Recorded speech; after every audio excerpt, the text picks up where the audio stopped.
Hi, everyone. Nice to have you joining me tonight for advocating for your child. Really kind of be a challenging fall this time with returning to school for sure. So hopefully this gives you some really good tips and ideas to help you with that.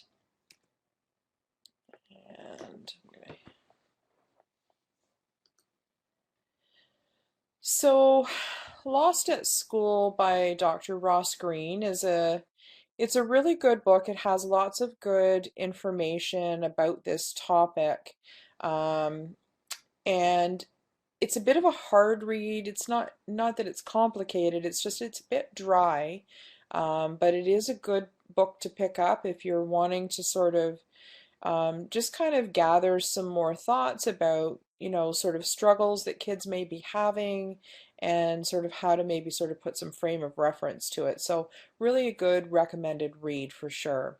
So in lots of schools, kids with social and emotional challenges really are very misunderstood, and parents can really struggle, to sort of advocate for that because sometimes we've had our own experiences when we were younger ourselves with, having to get called down to the office or having to talk to a principal, and it can really be a trigger for us as well. And it feels like we, carry shame and blame, for ourselves as parents that we're not doing our job, or, there's something wrong with us and, we're not able to help them with their homework maybe as good as we can, or I don't understand, their content and what they're learning.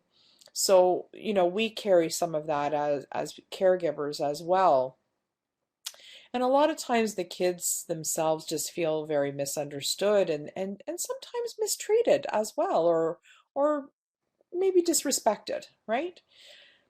Parents often feel powerless, to feel like they can maybe even have or make an impact to change things. So hopefully this presentation will give you some ideas to help empower you to tell you the exact opposite of that, that you can actually make a difference, instead of feeling very discouraged. So we don't want you to feel discouraged and feel put off by the interactions with school personnel, because it can feel very intimidating to have some of these meetings and to have to go through some of these processes that you have to go through to get supports and to get help for your child. Sometimes there's a lot of hoops that you have to jump through, and it can again feel very overwhelming. There's lots of language and lingo and terms sometimes that can be very misleading, and it's like, well, what does that mean? And what do I have to do now? And again, some administrators and school officials can be more intimidating than others, and I've seen others that are actually very supportive and really ease you into, helping you through this process. So it really just depends on the school, and everybody has a very different experience of this. I worked at a school board for a little over 2 years way back. Um, and it was a real experience to go through some of these meetings, and I saw how challenging it was for some of the families that came in. So that was actually what prompted me to put this workshop together when I came to community education.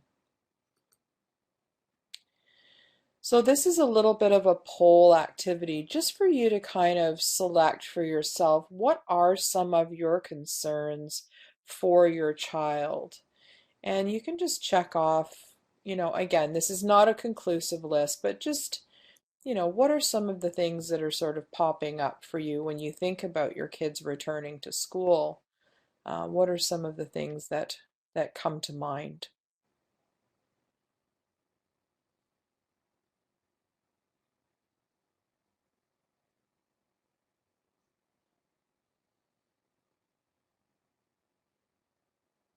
I think you can scroll down.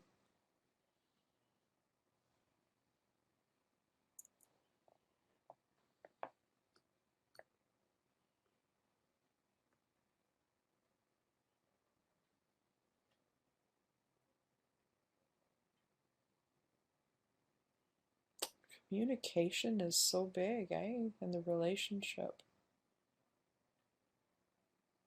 Wow,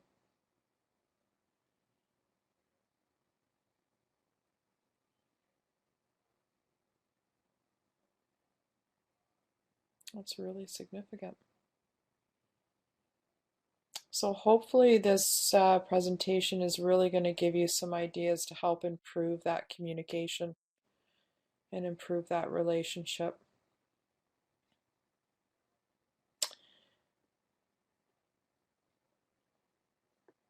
Great. Okay.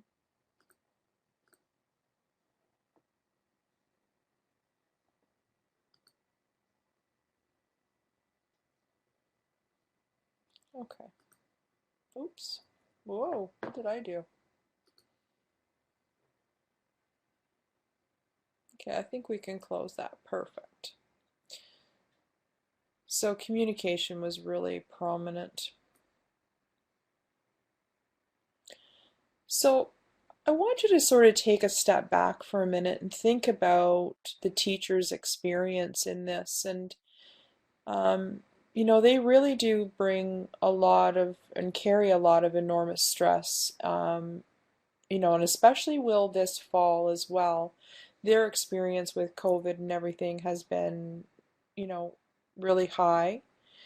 And I want to just have you reflect for a second that teachers are not trained in dealing with, behaviors and emotional issues and mental health issues and developmental issues. That's not their background. That's not their training. So when they have these, inclusive classrooms that have multiple needs in there, it can be very challenging for them to have to try to address all of these needs because they're there to teach.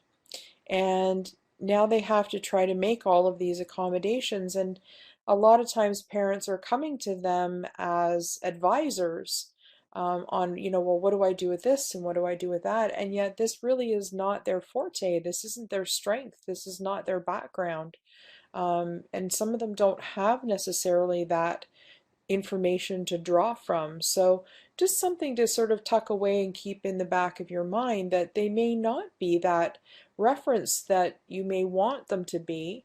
And you may need to bring some of that information forward because you may actually have more background and information about what works best with your child and things that maybe you're utilizing at home that's working that maybe you could modify in the classroom and see if you can try and work that out together with the teacher to try and find something that maybe could go a little bit more smoothly in terms of that transition at school and bring things forward instead of presenting problems. Maybe think about it in terms of presenting ideas and solutions to say, hey, we try this at home. Is this something that maybe we could incorporate at school or try a version of it at school? Because we do know that if we have consistency with approaches around behavior management and tools around learning, if they can be consistent from school to home, we have a better outcome.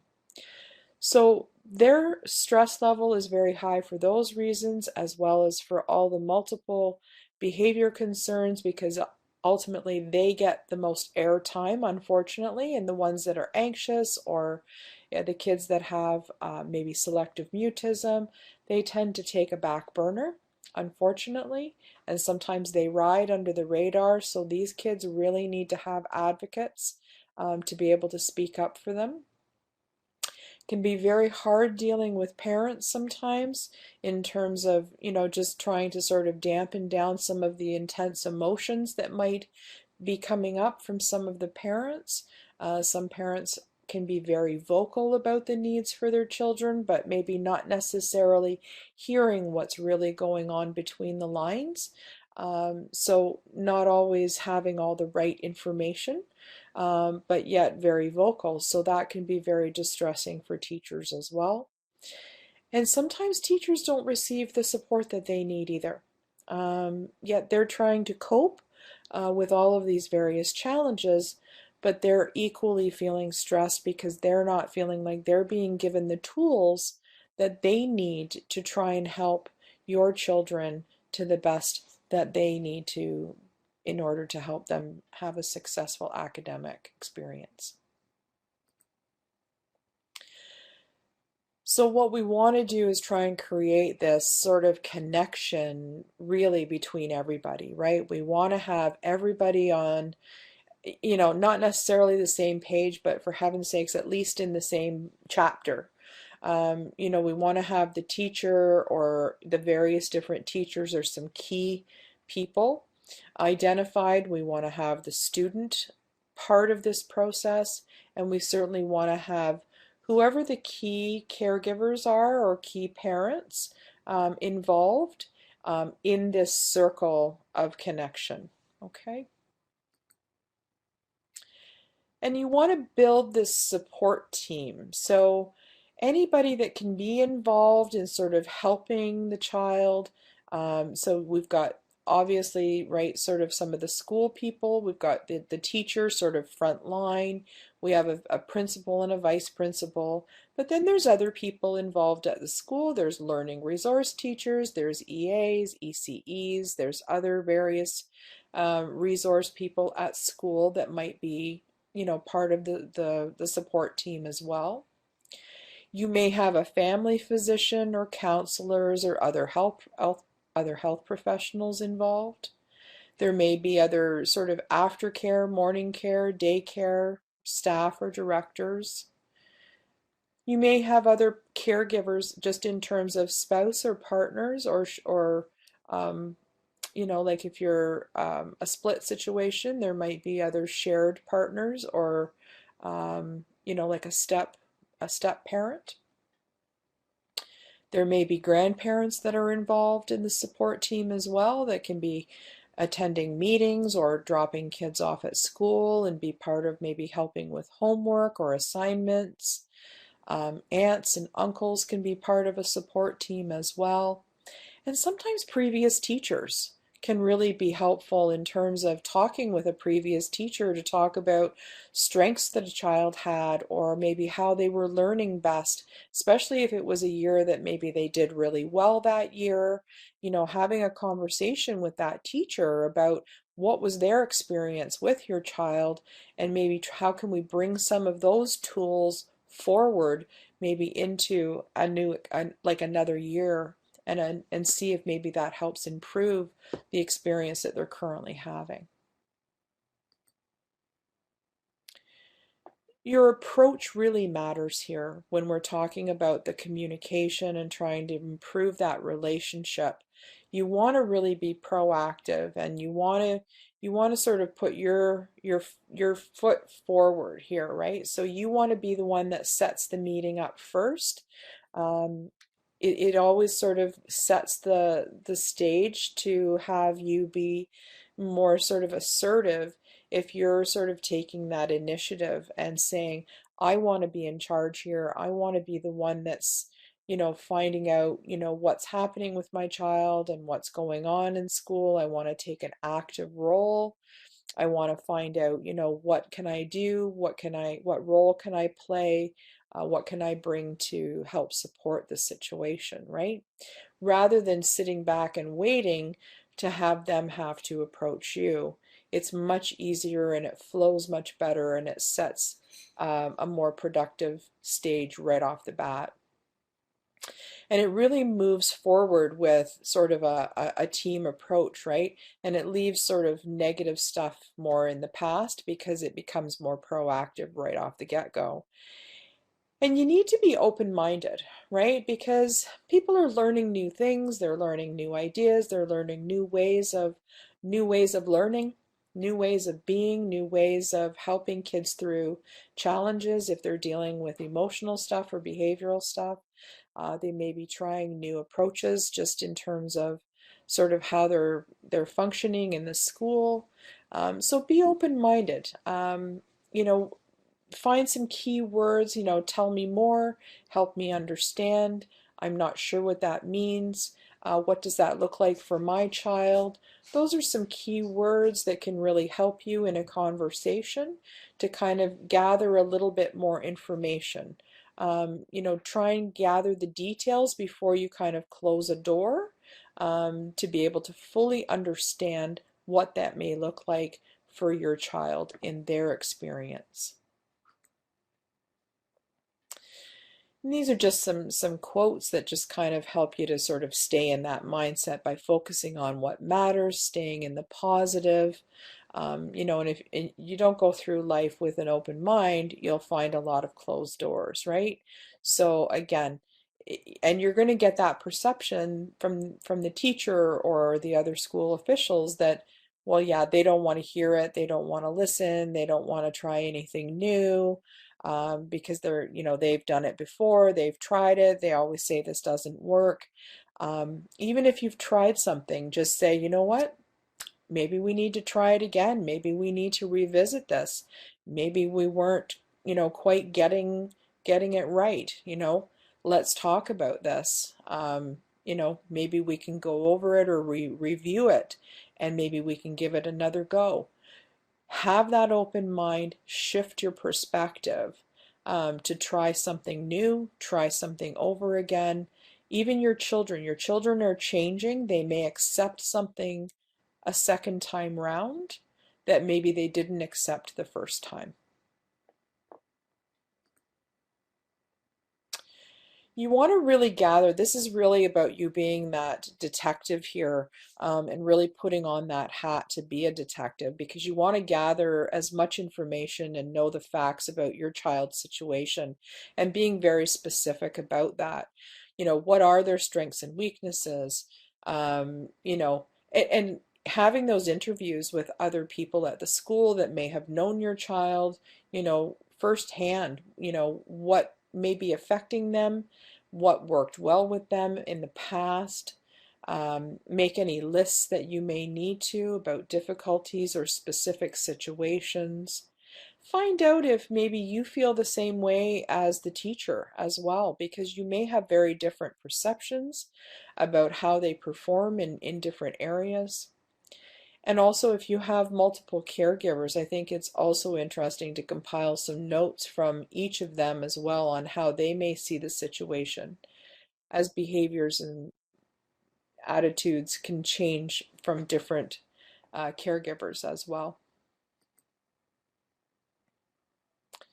So what do they need, right? So this is like really pushing and pumping for ideas and ideas and ideas, right?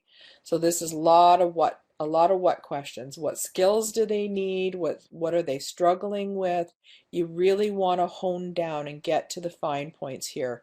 You want to be very specific. And what would help them to get on track and get organized? Again, be very specific. What are their areas of concern? What suggestions can you offer? What can you bring to the table? Lots of ideas here. Does anything work at home? What has worked in the past? How can you bring things forward? How can you share some ideas? How can things maybe be, utilized at home and utilized at school, maybe in a modified version? And is there anything that you can do to help out with this? I know some of you may work, so that may be a little bit more challenging, but is there a way that you can incorporate any of your support to help out with your child or with the classroom or with the teacher? And you really want to know your child's specific needs. So if they have a specific diagnosis like ADHD or ADD, or if they have sensory processing or anxiety, or if they just have, if they have learning disabilities, specific learning disabilities, what is the disability?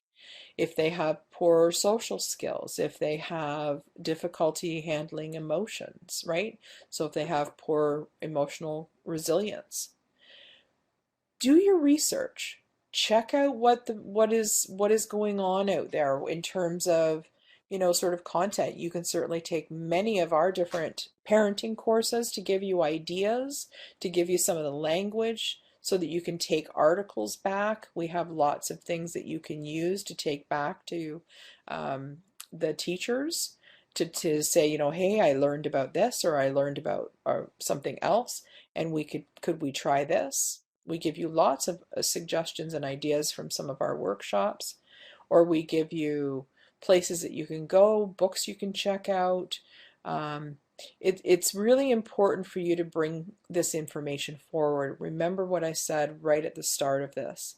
Teachers don't have this at their disposal all the time. Yes, there's social workers and stuff at the school, but they're very, very, you know, backlogged, right? So the more that you can bring forward to say, you know, hey, we've looked into this, or we're having this treatment done.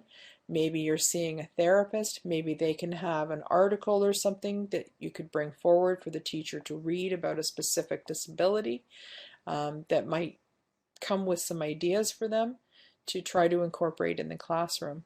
I think that's an amazing idea, but this is about you doing your homework and doing your research. And along the way, you may find some really cool ideas that you may be able to incorporate in the home as well. And you want to get involved at the school level, right? As best as you can. If you can do it physically, fantastic. If you can attend, you know, school meetings, if you can attend school gatherings or special events, that's even better. Um, but you want to get to know the school. You want to know just the vibe of the school, right? Like you want to know the language, you want to know what's happening, when, you want to know the staff. You just kind of you need to get, like I said, you want to get to know the vibe of the school, right? How does it operate? Like what happens, and you know, how do things flow there? Um, you know, how does information get communicated, right? What is the preferred way there? Um, you know, how do people normally sort of create relationships? Are there parenting groups? Are there gatherings of parents that gather together? Right? What about the language even that's used at the school? Like some of the terminology that's used. Are you familiar with it? Maybe that's something that you can do a little bit of research on as well. And knowing the rights of your child is another piece that you can sort of start to dig up on, to find out what specifically are the rights of your child and the regulations according to your specific school board. And I just want to say too, don't rely on phone calls and casual conversations, especially if you're talking about specific concerns. You want to make sure that you have things documented, right? So make sure you're using actual letters or emails so that formal conversations are actually documented. If it's casual sort of social interaction, you can do it, you know, through phone calls and conversations. But if it's conveying important information, make sure it's documentable. And you know, giving time, right? Giving time for teachers to prepare for meetings, and you know, providing checklists and things like that. And again, just being prepared, making time, being flexible, being available. So again, getting in tune with the school, how it functions, what happens when, how information gets conveyed, having that conversation and being an upfront with a teacher. And you know, how do you prefer to be communicated with? Do you prefer emails? Do you normally read your emails at the end of the day, at the start of the day? Like, what is the best way for us to communicate around this specific issue? You know, like, just be honest, be upfront. Just say, you know what, I'm overwhelmed sometimes with what's happening with my child, and I don't want to feel like I'm overwhelming you. You know, how is the best way for us to work out a good communication schedule? Just be honest. Be honest about what your challenges are as a parent, being compassionate or empathetic to what their requirements are as a teacher, and right off the bat you're setting the stage for good communication.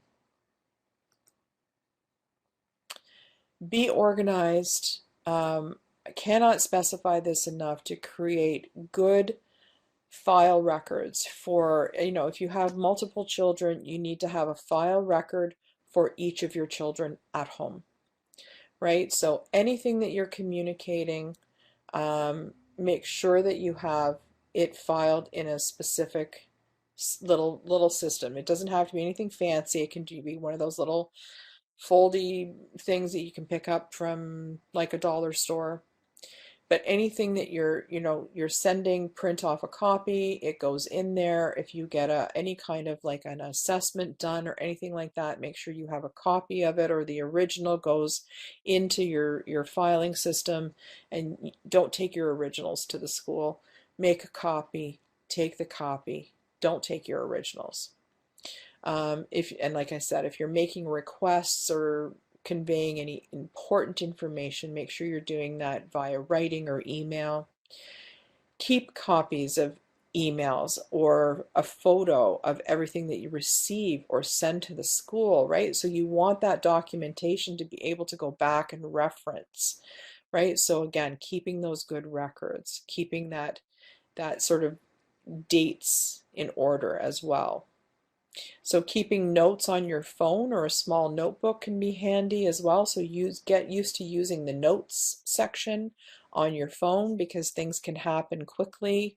You can have like a little sidebar meeting maybe at school and be caught off guard, and you end up, like I need to keep track of that, or carry like a little small notebook in your purse, or in your pocket, so that you can write down some quick notes for yourself. You can always go back to your car, jot a few things down, so that you don't forget some important information if there's been things that have been exchanged.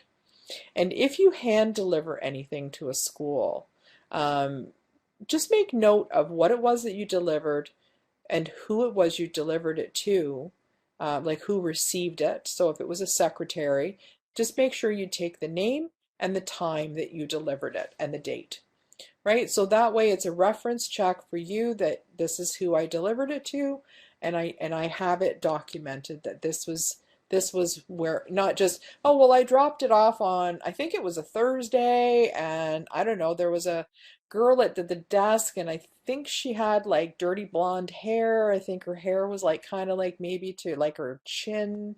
Um, and then they're like, I don't know, like we've got like, some temp girls in, like maybe it was a temp girl. And so then it's like, well, I don't know where it went, right? So being a little bit more specific about who and when and where and who it was being directed to. When you're preparing for a meeting, somewhat similar, but again, being very clear and specific on the issues to be addressed. So you're not going to go in with the big long list. You're going to prioritize and come up with maybe, 2 to 5 very specific key points that you want to have this meeting address, right? And likely it's things that you've talked about, that have come up in conversation, things maybe that you've been working on. You're not likely interjecting new stuff into this, very rarely, unless it's something specific that may have come up maybe as a result of an assessment or something. Maybe there was something new or a new diagnosis that maybe you want to share. But you're really prioritizing what are the key points that we want to address in this meeting. What is the outcome that we want to have? I need to have that in the back of my mind. And if you need to either write it out on a piece of paper, or sometimes using little index cards or like recipe cards to write things down, so that like kind of like the order in which you want to talk about things, and you can just kind of shift them as you're talking. Because writing on a big piece of paper can be cumbersome. So using like little cue cards or index cards can be helpful, because I can write just a few things. It's easier for me to read. I don't get lost in a big list. And then I can just sort of flip it to the back, and it's much easier to use to read.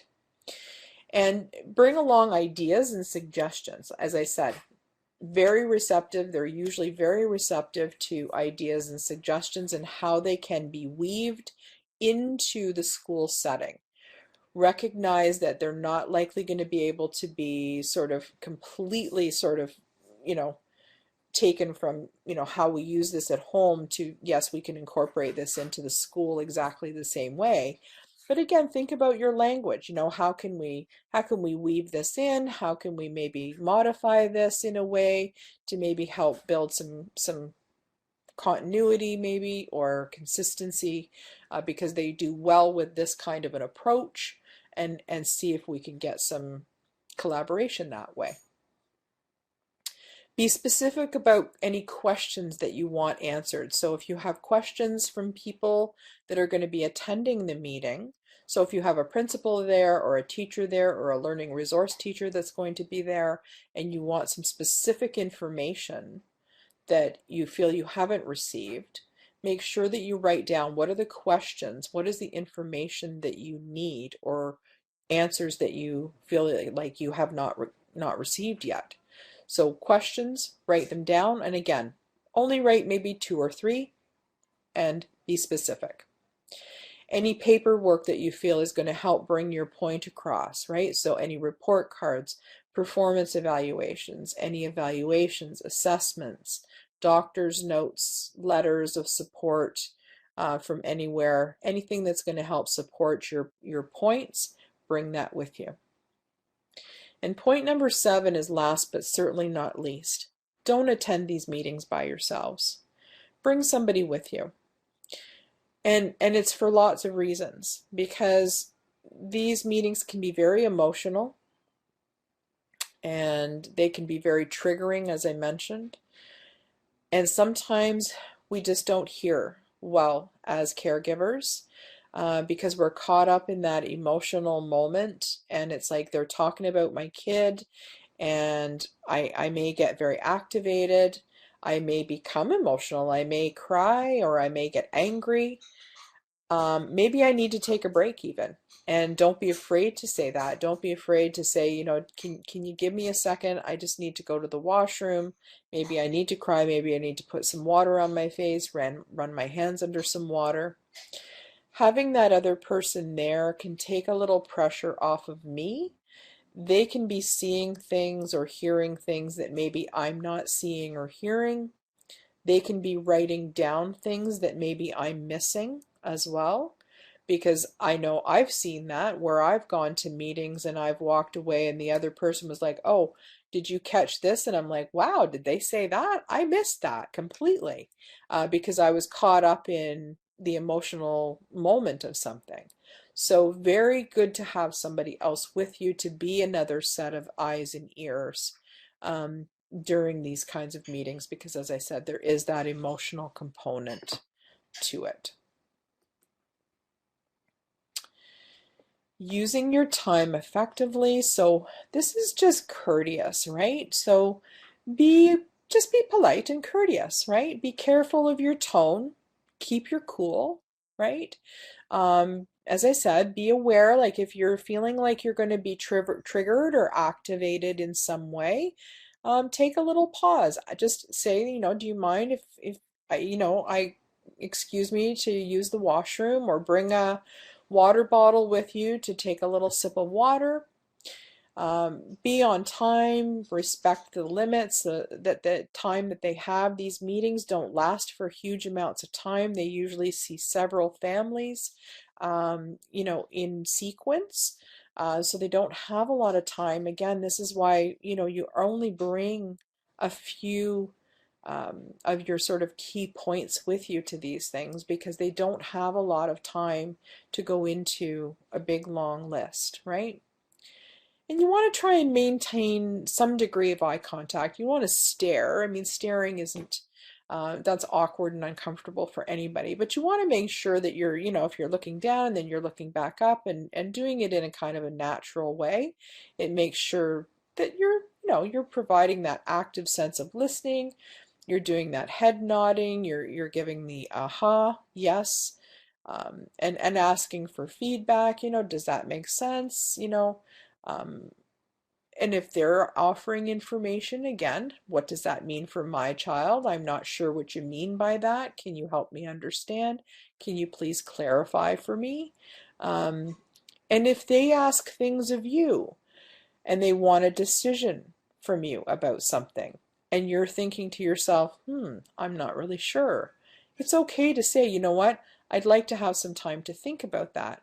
Can I get back to you in a few days, or by Friday, or whatever, right? Give a date, and then get back to the teacher or whoever, right? So give a person and say, I'll get back to their teacher by Thursday afternoon and let them know what my answer is about that or what my thoughts are or whatever, right? Take notes, be clear, be concise. Ask the questions that you want to ask and make sure that you get the answers that you're looking for. Make sure that you get an action plan. Like so many families I see that have come to these kinds of meetings, and not just at schools, but anywhere, even when they're coming from medical, uh, workups, that they walk away and they feel like they've never got an action plan. They don't really know what's happening next. So make sure that you know what that action plan is and you say, okay, so what are the next steps? And make sure you're writing them down in terms of whose responsibility is it to get things going. So who's going to be doing what and when are they doing it by? When can you expect things to get started? What is going to be started? Who's going to be doing it? And then who are you following up with? Am I following up with a classroom teacher? Is it a resource teacher? Like, who is it that you're following up with? And then you're going to make a note of that and say, okay, so this, and you're going to repeat it. So this is what's going to get started by next Monday. And I'm going to follow up with the learning resource teacher in 2 weeks after that to see how things are going. Right? So a lot of repeating, a lot of writing things down, a lot of clarification. And then you're going to decide on when to meet next. Okay?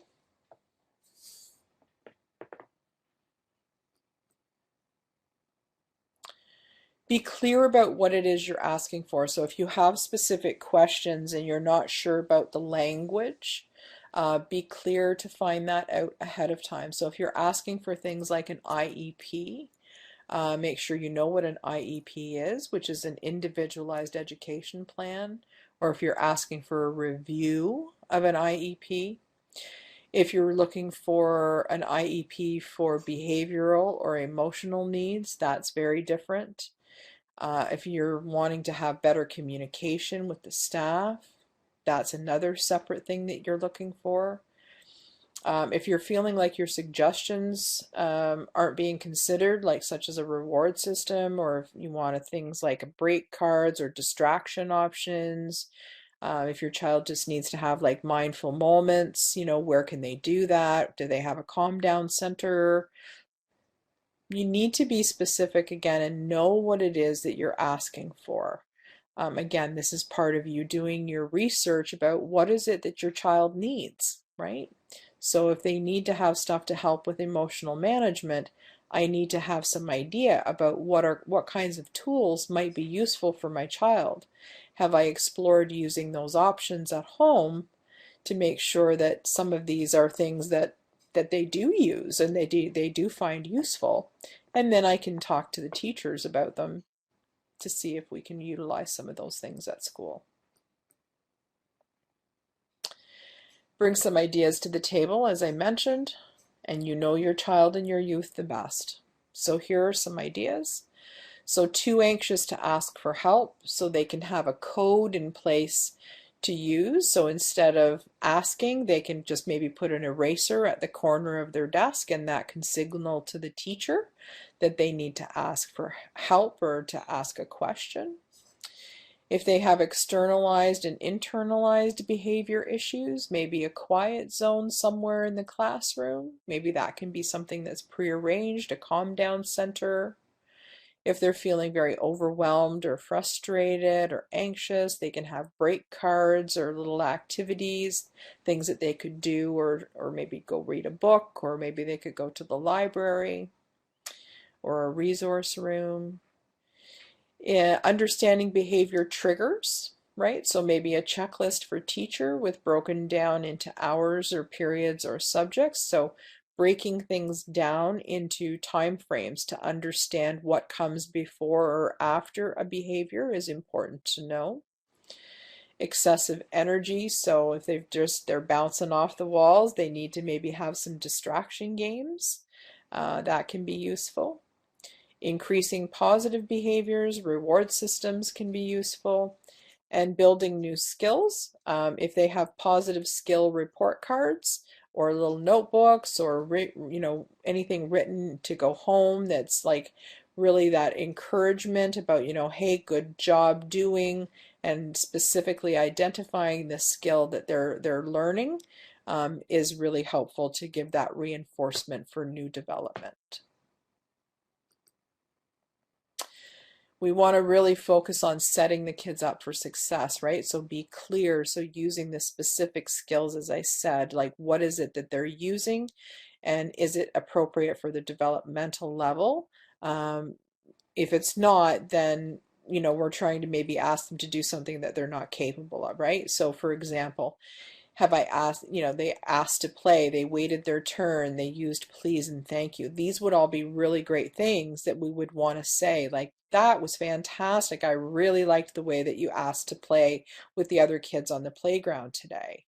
These would be things that a teacher could really comment about on, if like in a communication book. Being very specific, not just that they were good, right? Making sure there's one positive a day. I don't know how many parents, both Michelle and I have heard from that, in these communication books or logs that parents have received, that it's always negative. Like that the teachers often just communicate negative behavior, the things that are always going wrong. And I think that that's really something to have a comment to the teacher about, to say, yes, it's important for us to know, but we need to be focusing on what goes well and what's working. Because by focusing on what's working and what goes well and reinforcing that, chances are that we're going to reinforce that positive behavior and hopefully see more of that. If we focus on the negative behavior, chances are we're going to reinforce the negative behavior and see more negative behavior. So I think there's a real conversation that's very valid and proven in the research that we want to reinforce the positive behavior. And yes, we may need to discuss the negatives, but we want to really reinforce and focus on the positives. So once you've done all of this, how do we close the meeting? You want to repeat, like I said, what was said, make sure that you understand, make sure you make any final questions. Don't feel pressured to discuss anything, like I said, that you weren't prepared to. Take your time to say, you know what, I'll think about that, I'll get back to you. Don't feel pressured to make any decisions immediately, even if they say, well, you know what, we really need to know. No, I wasn't prepared to talk about that today, and it's okay to say that. It's really okay to say that.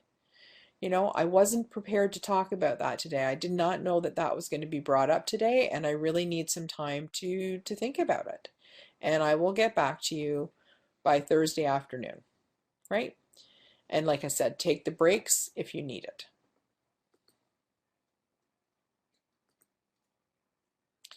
Keep track of any deadlines. I think that's really important. Make sure about the following up. If there's any progress that needs to be noted, right? Make sure that you're communicating. How are things going? Give things time, right? It takes time to get things put in place, new programs, new systems, new ways of doing things. So give it some time. And always, always, always follow up, right? It's going to really show and speak very loudly to how dedicated you are if you're following up in a timely fashion in terms of how are things going. We talked about this at the meeting.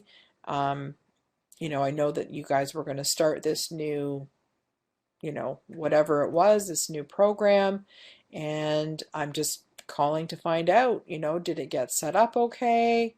How is it going from your end? Don't feel like you're being a bother, right? And you want things to be a little bit of a win-win here, right? So that you can work together, right? Again, you want to be in the same chapter together, working together, right? So it needs to work for you and it needs to work for them. As I said, be patient. Change takes time. We don't want to we don't want to focus on punishment because it's really not a solution. We want to work on the validation stuff. When we validate kids, we get more information and we can talk about how we resolve situations, right? So we have to be part of the solution and continue that work at home. And number 5 on this list is important, right? Because we cannot be responsible for our children's behavior when we are not around. However, we can lay down the groundwork so that they can be successful without us. So important, right? We're not there 24 hours a day with them, right? So we can't be there with them once they're off at school. But the groundwork that we lay when we are at home and we are with them is really important, right? Because that is those foundational blocks that we set that when we send them off out into the world, that says this is how you function, this is how you be, these are the manners, these are the expectations of you out in the world. And that comes from home. And these are just some techniques and some ideas, like using timers can be helpful. Those can be used in a classroom. Certainly some little routines as well for sort of getting ready, calming down, using the hand, using your hand, right, to help you with the calm down. Sometimes they just like trace, breath in, breath out, breath in, breath out. It's a really easy one.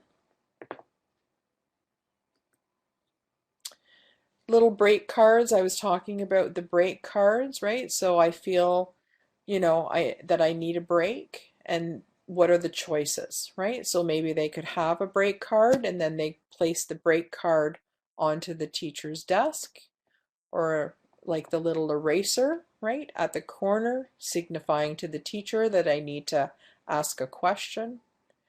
Kids Points is fantastic. It's a free resource that you can check on the web. Um, they have tons of these like little charts and emotion charts and all kinds of little calendars and stuff that you can look into, and teachers can use that as well. Teachers have access to a site called Teachers Pay Teachers, and there's tons of resources there. They're very small fee, and sometimes there's free ones on there as well, and anyone can use them. You can access Teachers Pay Teachers as well, but it's a really incredible site as well to use. The Caught Being Good jar, right? Love that. And again, just some more charts from Kids Points.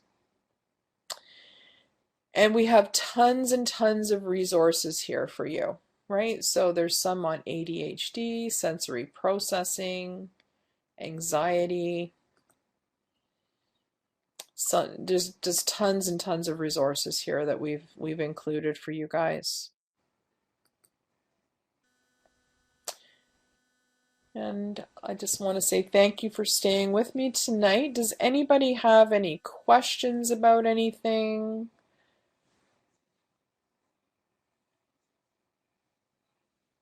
I finished up a little bit early, so I'm happy to stay and answer any questions.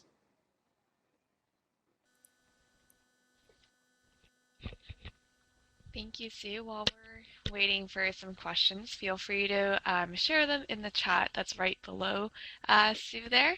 I just wanted to also share that the resource page for today's session will be shared afterwards. So you'll receive an email with today's recording, as well as all the other resources that Sue has shared throughout the presentation today. And Sue and Michelle have also presented on some of the things that were mentioned as part of resources, I will include those Your Space sessions for all of you to refer to as well. Um, doesn't seem like there's any questions today, Sue, but I just want to say Okay. thank you. Thank you, Well, Sue, thank for you very much presenting, for having me. and thank you everyone for joining.